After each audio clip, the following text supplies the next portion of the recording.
part, we have seen the mechanisms that cause vascular leakage, and we have also talked about responses of lymphatic systems in acute inflammation. Today, we will learn how leukocytes are recruited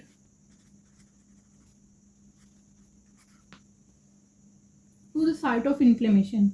Recruitment is specified to the function of leukocytes, as the case is of inflammation, in which leukocytes are going to perform their role. So what type of leukocytes do we need here? Obviously those that are capable of phagocytosis. It means the most important leukocytes in typical inflammation are neutrophils and macrophages. Let's briefly compare them on the basis of their role in inflammation. We have neutrophils,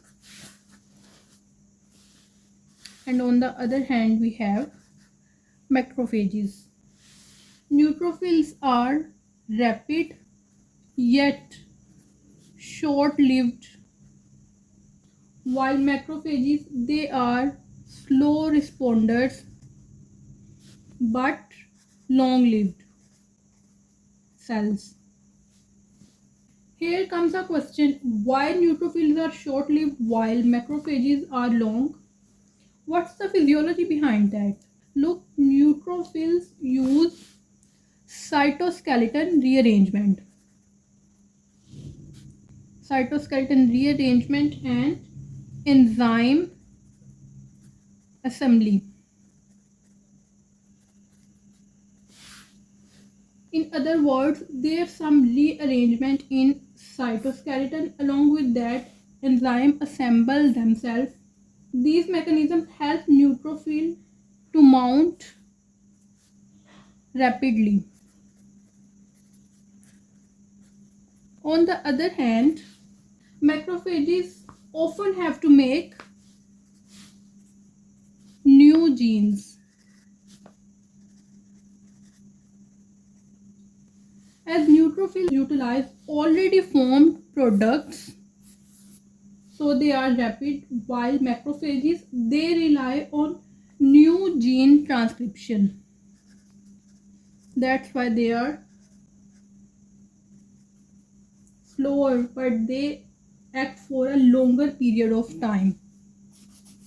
That's the reason why macrophages are evident in chronic inflammation, while early in acute inflammation, neutrophils are evident. Neutrophils are the first ones to arrive. But with the passage of time, macrophages start to reach the site of inflammation.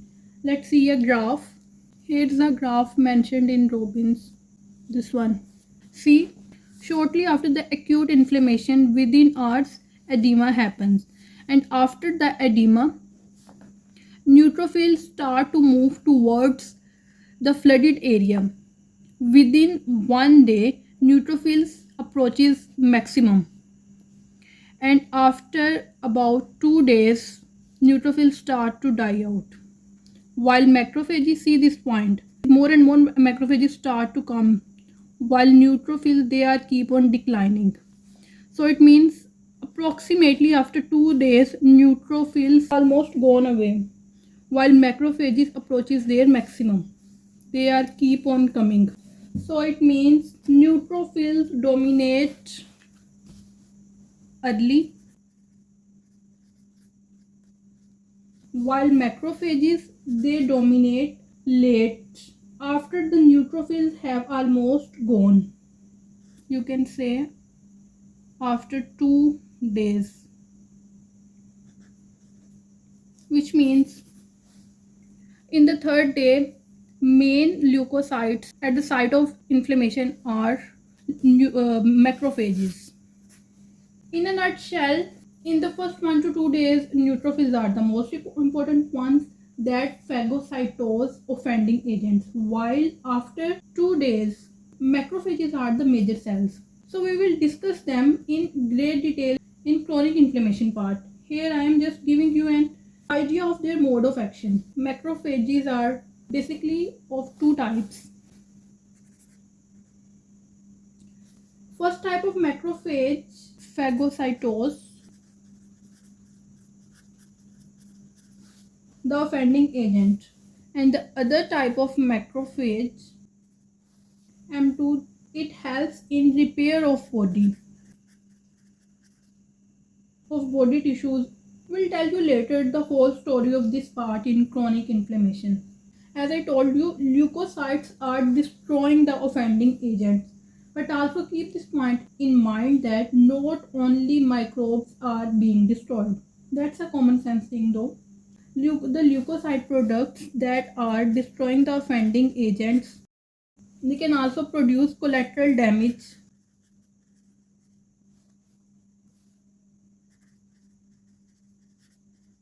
to the normal tissue of host cells, to the normal host tissues. And in this way they can prolong the inflammation.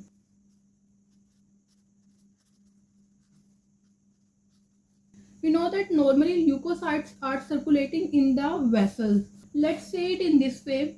Imagine an action movie. There's a fighter person. Let's give him a name A, who is doing jogging on usual route in a park. Some people come and start to do harm to the homies of this fighter person. What does usually happen next? One person goes to inform the A. As soon as the sporting person encounters A, he stops and informs A, and then they both come out of the park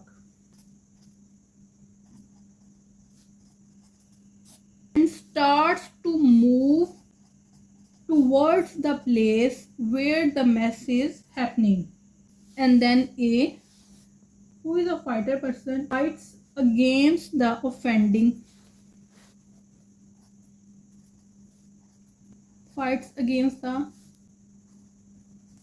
offending people, offending agents. That's the exact thing which takes place in our body. See, the storyline of action movies are inspired by our own internal system. Okay, jokes apart, let's relate these steps with leukocytes. This fighter person A is leukocyte that are circulating in the vessel, which are stopped and then brought to the affected part outside of the vessel. Recruitment of leukocyte to the site of inflammation, that is a multi-step process. As in my example, there is a sporting person who is informing A. Here, chemical mediators play this role. Let's see the step. First step of recruitment is adhesion of leukocyte to endothelium at the site of inflammation. So, what is our second point? A starts to move out of the park, which means transmigration. And this is our second step.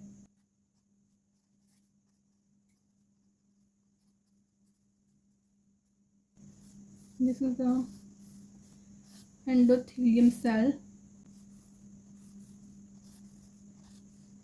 After adhesion, leukocytes transmigrate from endothelium. Transmigration of leukocyte through the vessel wall. Next is they start to move towards the offending agent, which is our next step, that is movement of cells towards offending agent.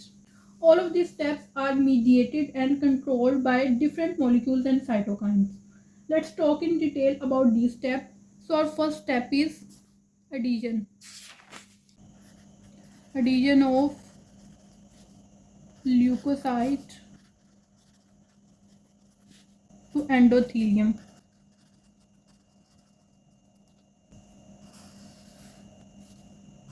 This is endothelium. In a normal laminar flow, RBCs being the smaller, they move faster and tend to move in the center, while leukocytes are pushed towards the vessel wall. These are the leukocytes. In normal circumstances, they do not get attached to the vessel wall because of the flow. This is a leukocyte. They are not adhering with the surface of endothelial cell because of the flow. But in case of inflammation, hemodynamic conditions changes. Blood flow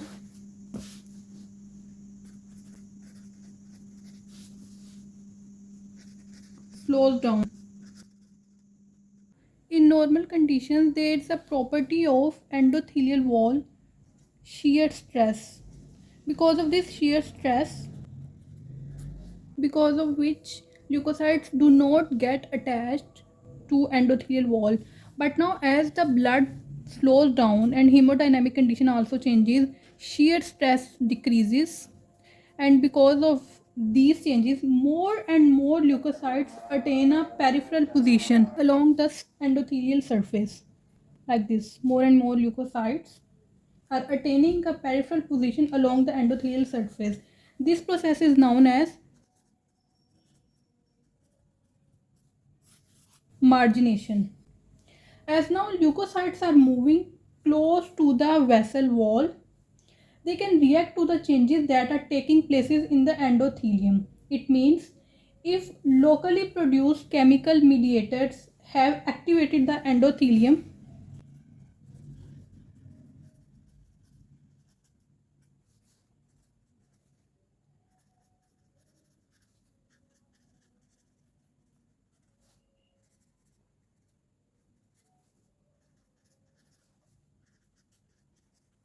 now to this activated endothelium, leukocytes attach loosely.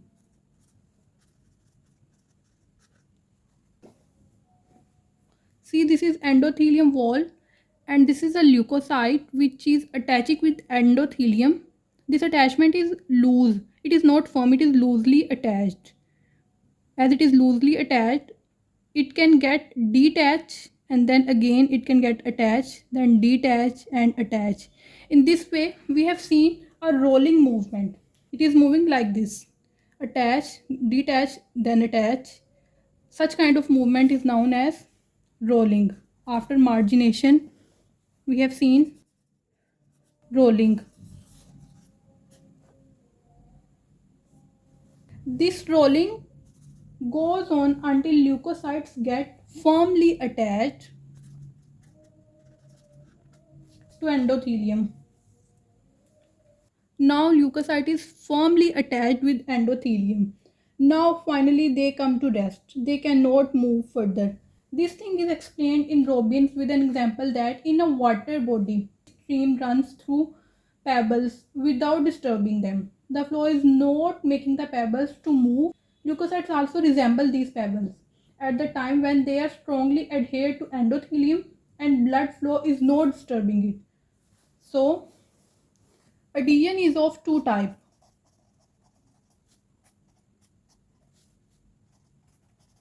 weak and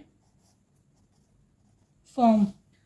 We will talk about this in next part. Thank you. Allah Hafiz.